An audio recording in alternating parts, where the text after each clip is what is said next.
Hey there, it's Nick. And it's Leah. Real quick thing before we get going. Please subscribe to our show and follow it. In whatever platform you're listening to us on. Yes, whatever app you're using right now, there's probably a plus button or a little bell or it says subscribe. Well, tap that, please. Just a quick little, and it makes such a big difference for us. We would really appreciate it. We really would. So please do that, and thank you. Thank you. And now, let's start the show. Yay! Hey everybody, it's Nick Layton. And I'm Leah Bonema. And we had so many great questions from you all in the wilderness Ow! that we have a bonus episode. So here we go. Our first question is, quote, is a glare ever appropriate and within the bounds of etiquette? I love what I wrote for this one. I mean, this is a great question. It's a great question. Excellent question. And I just wrote, I really hope so. So my first question is, do we think the person that sent this to us, this was a text message we got, so we don't have any other context other than this. So do we think this person is the glarer or the glaree? I immediately assumed they were the glarer. Oh, okay. They weren't the recipient of a glare. Because if they were the recipient and they're our listener, I of course want to take their side and be like, how rude. But I immediately assumed that they were the glarer. Yeah. Because sometimes how are you supposed to get a point across that someone's overstepping a boundary without escalating the situation? That's fair. So Ms. Manners says that glaring is a, quote, questionable technique. And so she does say that it is appropriate in certain circumstances. So like public arenas or concert halls. So she has a great description, which is, quote, in a darkened hall, one person looks back and gives the glare to a person who has made noise. The eyes widen. A beam of shocked fury goes forth, and without the lips or the eyebrows of the glarer moving, a zap is sent that freezes the offender with humiliation. This is an effective weapon, much preferable under the circumstances to the shush that adds to the noise it purports to stop, or the withering remark that so often leads to symphonic brawls. Fantastic. And so I think that glaring, that's when a glare is good. Yeah, I like a glare in that circumstance. Because as Miss Manners said, I can't believe I'm saying this. As Miss Manners said, sure, yes. You don't want to add to whatever it is that you're trying to stop. Yes, in general, we never want to add rudeness to rudeness. But you have to throw up a no. And you do that with the glare. Right, yes. So your eyes can communicate that. And then Ms. Manners also has a whole thing about parents and glaring at parents who have misbehaving children. And she says you are allowed to glare at parents when their child is like kicking the back of your airplane seat. Like that is a fair use of the glare. But you're not allowed to do it if it's just a child crying on an airplane. Like you're not allowed to glare at a parent that just has like a crying baby. No, it has to be like an actively misbehaving empathy child. In that part. Correct. I'm sure the parents are also exhausted. Right. So glares are tricky. And they can definitely backfire. So you definitely have to be very judicious with it. But I also think my Nana, who I adored, was, I would almost say, I don't want to get boasty, but I would say maybe queen of the glares. And I mean, queen of the glares. Yeah, a good glare from my Nana stopped me in my tracks. I immediately know I'm overstepping. This is a no-no. I'm backing up. And I think sometimes people say things to us that are wildly outside of these examples that Miss Manners is giving us. People will say things to us that are inappropriate. I don't want to engage. It's not like it's a close friend or something where you'd be like, what's happening? It's just a random person. You just give them a glare. Like, no. Yeah. I mean, I prefer to do something that's a little more puzzled or disappointed. For me, I prefer those looks because I think it is less confrontational. Like a glare can be a little aggressive, whereas disappointed or just puzzled, like that has plausible deniability in case you're sort of called out, but also conveys really what you want to convey, which is just you're an animal and I don't appreciate this. But I do think there are circumstances where a glare is appropriate. Yeah. So, okay, it's within the bounds of etiquette. I also think that sometimes you're out with somebody and something's happening and you need it to stop, but you don't want the rest of the world to see it, so you give them a glare. Ah, okay. So you want to communicate without being distracting. Yeah, like we don't want to get involved in this conversation, or let's not, or something, and you just give them a quick glare. Like, I mean, at the end of the day, a glare is a signal of disapproval, right? That's what this is. So I think as long as you want to communicate disapproval, like you just have to make sure that that's what you want to communicate to this person. Like a glare is a form of communication. So if that's what you want to communicate, well then, okay, a glare is a fair way to do that. And sometimes the glare is very rude. Like if people glared at you and you didn't do something, or what I love is when the other person does something and then they glare at you and you're like, okay. Right. You just did this and now I'm being glared at? Right. And that's, I think, the flaw because they are expressing disapproval with their glare, but you didn't do anything that they should disapprove of. You were just standing there looking at them. And now we're in a glare off. I was just a witness. Yeah. That I don't like at all. Or like when somebody cuts in front of you and then glares at you. I've had that happen. And I'll be like, what just happened right now? Yes. I think glares are often used defensively. And that is inappropriate. That is definitely inappropriate. Yeah. But I do think there are circumstances where a glare is appropriate. Yeah. Like with anything, you just have to drop it in the right way. And we're doing it to not escalate a situation. Yes. Definitely you want to do it in a way that sort of ends the communication. Like, I'm just signaling this information to you, and that's now the end of this exchange. Yeah. This is not an invitation for further conversation. Because like in that example, we don't want to tell the person who's being loud in a theater, by us being loud in a theater, to stop being loud. Right. Yeah, no, me shushing you or me saying something under my breath about, some people are so loud. Right, that's not helpful. No, so we just turn and stare at their face. I think the only hazard with the glare is there are some people that are immune to the glare's effect. And they receive a glare. They know you're glaring. They don't care.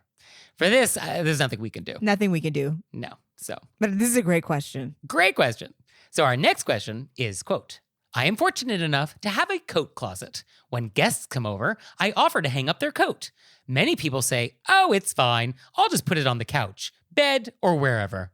I realize that not everyone has the luxury of a closet devoted solely to coats, but I don't really want their coats taking up seating space or stacked on my bed.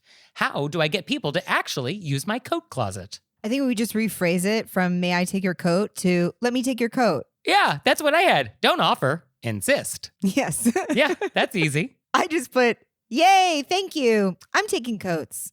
Yes, your coat, please. Yeah. Yeah, and then if you're standing there with a hanger, that also helps. That's a good signal. Yeah, that's perfect. When you go to the door, have your hanger ready. Mm-hmm. Yeah. You're standing at the door. The closet door is open. You have a hanger. And it's sort of like, I will take your coat, please. And I obviously have the caveat. Some people want to wear their coats. That's different than wanting to put their coat on your bed. I don't want outside coats on my bed. You would have to understand that people may not want coats on their bed. Yes. Well, I just don't want outerwear on my bedding or my couch. Yeah, I don't want that. Yeah. I mean, because when was the last time anybody cleaned their coat? I mean, really. My rule is if it touched the subway, oh, it doesn't touch where I sleep. Yeah. No, that's a real good rule. Yeah. And I'm not even a particularly clean person. And that is not that I don't mean dirty. I mean like messy wise. Like I'll put a coat on a chair. Mm-hmm. But if you were on the subway, no. Yeah, we don't need to be bringing that in. Sure. That should technically stay outside and get hosed down. And I think there's always the direct approach. Like if you have a friend that just doesn't get the hint, which is like, I insist, please give me your coat. Then you could say, oh, I'd rather there weren't coats on my bed. Let me take your coat and hang it up. Yeah. And you could just say that in a very polite way. And I do think, as Nick said, if you're standing there with a hanger, let me take your coat. Yeah. And I think if they do put a coat on your bed, I think it's actually fine if you just hang it up. Yep. You can just hang it up. You don't need permission to hang someone's coat that's on your bed. Absolutely. Just grab it and they'll be like, where's my coat? Oh, I hung it up. Oh, I put it in the closet. You're welcome. Done. So our next question is, quote, my partner and I just returned from an open house hosted by friends of ours. The wife is a realtor, and my partner has done business with her. And the husband is an artist, and we have purchased from him many times. The wife hosted the event and gave us a lovely pumpkin pie to take with us. Then today, we received a lovely basket from the husband, thanking us for our patronage. Here's the question. Can we send one thank you note to both husband and wife, or should we send separate notes? I feel like all note questions defer to Nick. Yeah, I'll take this one, Leah. Well, I love the question because I love that we are agreeing that a thank you note needs to be sent. We agree that that must happen. So the question is just the how and how many. How many? I like the premise, though, is that a thank you note is being sent here. I also love that we know from a prior episode that as the basket that you received was actually a thank you. Oh, that's a good detail. Okay, that's true. These are thank yous to you. Mm-hmm. So that then gets put into the... That does go in the mix. Yeah, I actually had not considered that detail, but yeah, that's a detail that we need to discuss.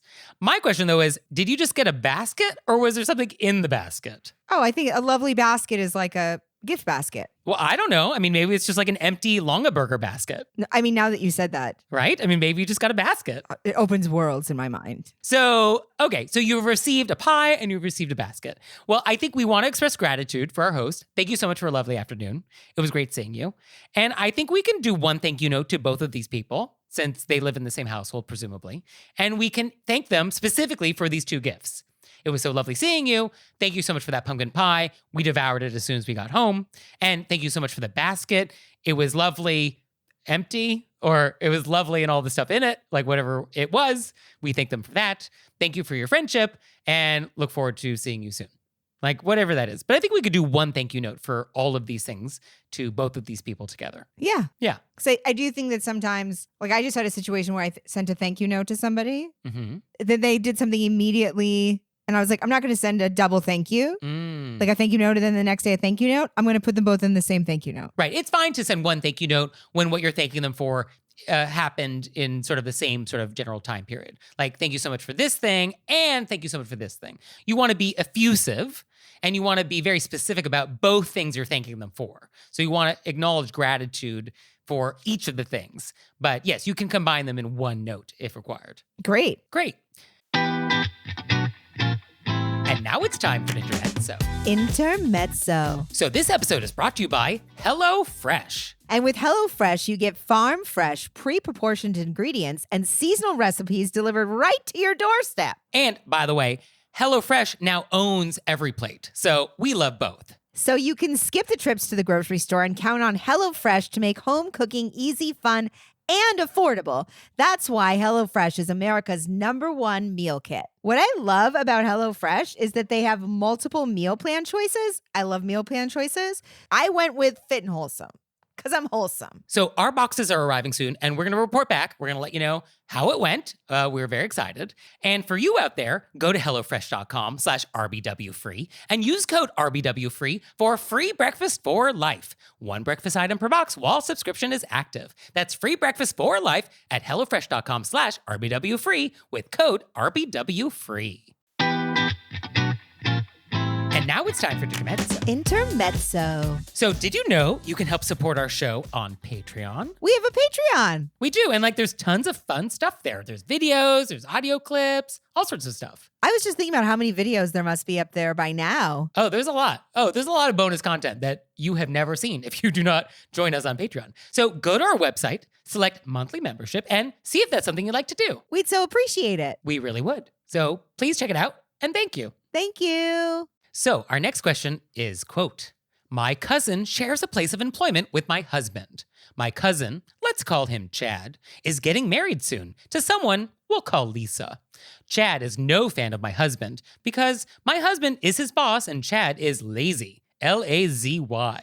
Lisa sent a wedding invite to my household addressed only to me, and no +1 was allowed on the actual RSVP. I was extra horrified and humiliated because my father was traveling in from out of state to stay at my home so he could attend the wedding. One relative suggested that I call and confront Chad and Lisa. Another urged me to attend, sans my husband. But I felt I shouldn't grace them with my presence or even send a gift. Thoughts? I have thoughts. Yeah, no, I have a few, sure. I mean, the first is just a wedding invitation is not a subpoena. So you are free not to go. That's totally on the table. That's totally fine. That's totally allowed. And I'm going to tell you, Leah 5 years ago might have gone. Really? No, I wouldn't go. Yeah, no. I mean, it sounds petty that your husband is being explicitly cut out of this wedding because the groom doesn't like him. I mean, it's more than sounds petty. I guess it is petty. Right? And then your father's coming to stay at your house to go to this wedding. They know this. Yeah. They know that your father's going and he's from out of town. Yeah. It's very petty. Yeah, no, it's pretty petty. And it's your husband. And we're protective of our partners. And so I wouldn't go. Yeah, I mean, it's pretty aggressive to explicitly disinvite someone, which is really what is functionally happening here. When you've filled in the RSVP card, presumably, which is like no extra guests, only you. Only your name is allowed. I wouldn't go. But I think that our letter writer is saying they feel horrified and humiliated. Like you're upset. This upsets you. So then don't go. Yes. No, I think not going is how we are going to resolve this. We're not going to go. And if you don't go to a wedding, you don't have to give a gift. And so that is totally fine. So the question is, do we confront Chad and Lisa? That's one of the questions our letter writer has for us. I don't think we have to confront. We're just not going. Yeah, I don't think we have to, and I actually don't think we should. I don't think we should. I think we just send our regrets with no explanation. Mhm. Unfortunately, I can't make it, but we hope it's a wonderful day. And I think we leave it at that. We don't need to send a gift, no problem. Just your best wishes. And that's it. That's just where we leave it. Because you're just being like, okay, you're allowed to not invite us and I'm gonna not come. Yes. On the flip side, as a host of an event, you are free to pick the guest list as you wish. Like you can invite or not invite whomever you want. But this is petty. Yes. I mean, you have to know that not inviting certain people is going to send a signal. When they're in a couple. I mean, not only are you not inviting somebody, you're inviting half a couple. Yeah. No, your invitation is sending a signal. And so you just have to be mindful that you're sending a signal. And so you just have to make sure that's the signal you want to send. So it is pretty clear that this is indeed the signal that they would like to send. So signal received. I get it. Yep, no problem. I hear the signal. I see the signal. And my signal is that I'm not coming. Yeah, and that's fine. And that's actually probably what they want anyway. So everybody gets what they want, I guess. Yep. So one potential option, just to throw out there, maybe it's terrible, is that your father-in-law is coming to town. Presumably his sibling is one of the parents here. And so he could have a conversation with his sibling about this, if he wished. And he could be like, oh, I'm not sure if this was intentional, but like maybe there was a mistake. I just want to make sure that, the invites were actually sent correctly. Could there be a world in which we do that? Or is that, I don't know. I mean, there could be if you want to double check. Right, to make sure that this isn't a mistake. It seems to me like it's not a mistake and they're being extremely rude. Yeah, I mean, I guess when the actual RSVP is very clear that there's no +1 allowed, then I guess probably not a mistake. Yeah, I think that goes along with the not confronting. Like they've made their choice that they don't want to invite and that's fine. Yeah. But then this is out. Now we're icing them out. Done. Yeah. Then we're done. Okay. And half a couple is really a strong signal. It's one thing if nobody's invited and then you don't have space, you don't, all of those things. But to invite half a couple. Half a couple is really a bold move. Because the other person is going to be protective of that person. That's just how it works. And just as a reminder, you should invite couples. Couples are a unit. They should typically always be invited together. And when you don't, that's a real bold move. It's very bold. What's stronger than bold? I was about to say that. I can't think of whatever the next thing of past bold is, but that's what this is. It's aggressive. It's aggressive. It's divisive. It's like starting a war. Yeah, it's like the defenestration of Prague. It's the start of something big. Big. So our next question is, quote, I live in a townhouse complex, and the way they are organized makes it so every townhome that has a carport, like ours, has an open design with your neighbor's carport located in the same stretch. There's no dividing walls or anything like that. We do not have a messy carport by any means, and there are many neighbors throughout the complex who have carports messier than ours. But like most people, our garage and carport space isn't in perfect condition at all times. Our neighbor, let's call him Chad, is friendly and mostly keeps to himself, but we noticed a few weeks ago that he's been picking up pieces of trash and other small items from our side of the carport and leaving them in a bucket that we keep in the carport for when we wash our cars. We do not throw trash into our carport willy-nilly, but every once in a while, a wrapper may fall out of the car or my husband might drop a screw or nail when exiting the attached storage space. Once a month or so, I sweep the carport to get rid of all this stuff myself, but Chad seems like he's making it known that he would prefer I do this more frequently. Am I right to feel it rude that he's rather passive-aggressively cleaning up our carport for us? Do I need to sweep more often, or am I cleaning it a reasonable amount? I don't really consider our carports a shared space because there is a clear distinction between the two, but should I? If so, I understand that it's polite to keep shared spaces especially tidy, but I'm inclined to think it's an overstep on his part, especially because if I were to step outside and catch him in the act of perusing our side of the carport for trash, it would obviously be uncomfortable for both of us. What do you think? I wrote overstep, actually, trespassing. Oh, okay, interesting. I mean, I think in general, picking up trash in a communal space is fine. It's not communal. Well, I guess that's the question. It's visually communal. Because I think it's a very good point that if our letter writer came out and saw this person there, it would be inappropriate. So they're doing it when they're not there. So if you're only doing something when people aren't there, then you know it's not appropriate. Well, I think what probably catches my eye is that I'm leaving the trash for you. Like there's a bucket that they have in this carport area. Yes. And I'm leaving the trash in the bucket for you. And it's kind of like I could have just thrown away the wrapper myself. Like I'm pretty sure you didn't need this plastic gum wrapper. But I'm leaving it for you and I'm sending a signal. It's like a horse head in a bed. And so I think that's what I'm bothered by. Like if I just picked up a piece of trash that like was on your side of the line, like that's fine. Like throw it out. Okay. But to leave it for me? Yeah, to leave it for you and not even in the trash. It's in the bucket they used to wash. Yeah. No, you're specifically leaving it for me and sending a signal. Right. Yes. And so also the idea, I get this feeling, be like, oh, did I have to clean more? It's like, it's your garage. It's not particularly messy. Like, do we have to be so aware every moment in our own life of, you know what I mean? It's like, I don't think it's fair to ask you to be, you're doing the best you can. You're driving in, you're parking. It's obviously not trash everywhere. Sometimes things fall out. You'll catch it next time. Yeah. I mean, I guess we should be more mindful of our space. And so, maybe we need to check behind us more often to see if we dropped anything. Like that could be a behavior. That could be something we could try differently. But it's in her, what I think is that we throw up some sort of a screen in between. Oh, we can't do that. Why? I'm sure the Why homeowners can't we? association is not going to allow that. Well, it's like if I pay for something and I'm not a total mess. Sometimes things drop out. I'm doing my best. I'm running around life. I'm running errands.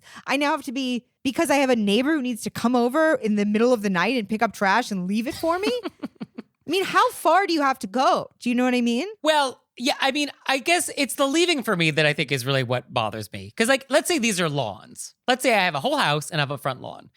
I think if my neighbor came by and picked up a soda can that was in my lawn as a courtesy, I actually would be fine with that. Oh, there was a can in my lawn that kicked in there. Okay, great. You picked it up. You took it away. That's great.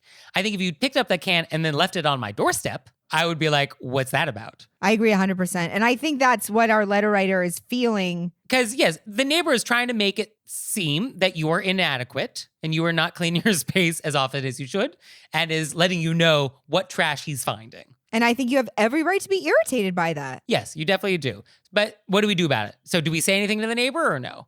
I say no. But I mean, are we just going to be irritated for infinity? Yes. It's so annoying because it's in our own home and you're like, do I have to feel this? Like, do I have to pay money to live here and then be irritated? Okay, so I guess if we wanted to have a conversation with the neighbor, we could just say like, oh, so sorry that, sometimes there's trash. If you ever find something that's trash, like feel free to just toss it. No need to leave it for us. Is that satisfying? So they go over to the house and they say, hey. We notice you're being petty. That's what I'm, what's the opening line? Am I right to find it rude that he's rather passively aggressively cleaning up our carport? Yes. Yes. It is rude the way it's happening. Yes. Do I need to sweep it more often? I feel like you're really trying your best. It's not messy. Sometimes you drop things. Life happens. Yes. But I guess, could you do it more often? I say you might. Yeah, you could. Sure. I'm coming down on the other side on that one. Okay. How often you want to sweep? I guess, we'll leave that up to you. If he wants to pay a portion of your rent to keep it how he wants to keep it, then you can sweep it. Oh, okay. That's you pay for it. Yeah, although I don't love that argument. I know, but I don't think this person is messy. I think we're talking about like a gum wrapper every once in a while. Yes. And every time you drop something by mistake, somebody needs to blow it up in your face. Oh, I put it in the bucket so you know that you weren't perfect on Wednesday afternoon. Yeah, no, that detail is maddening. Sure. One option is you have no conversation. You swap the bucket out that you use for cleaning the car with a trash can, and then you move the bucket to the other side of the car. And so if they want to pick up trash, they can put it in the trash can. Okay, I like that. That's sort of a signal that we acknowledge that sometimes there's trash happening, and that if you feel inclined to put trash into a cylinder of some sort, here is a trash can to do it. Because they're actually not picking up the trash. They're moving it to a different place where you then need to move it. That's true. Yeah. Okay. So I like that. Look, we're going to get a trash can for our carport. We're hiding the bucket. Hiding the bucket. We only have a garbage for this person to use. Yes. Right. So, yes, if he feels inclined to clean up your carport, which you know what? Have at it. Clean my carport. Here's the garbage where you can put garbage. Yep. And done. And then everybody wins, right? They get to clean and you can ignore it. Okay, great. Oh, okay. I think we really came to something with that. I feel pretty good about this. So, letter writer, please let us know what you decide to do. I feel like we're in uncharted territory on this one. Oh, for sure. No, this is the part of the map that just like has serpents and mermaids. Yeah. No, we don't know what is on the other side. Absolutely. So please let us know.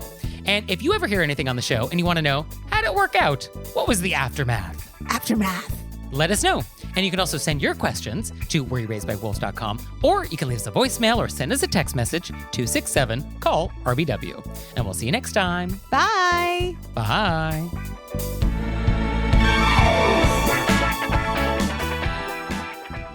Oh, Leah, one more thing. What? Have you signed up for Patreon yet? I have. Me too. You out there, have you signed up for Patreon yet? No? Well, go to our website, wereraisedbywolves.com, click on monthly membership, check it out, because we would really appreciate it if you'd support our show. We love your support. We would. So please do that, and we'll see you next time. Bye. Bye.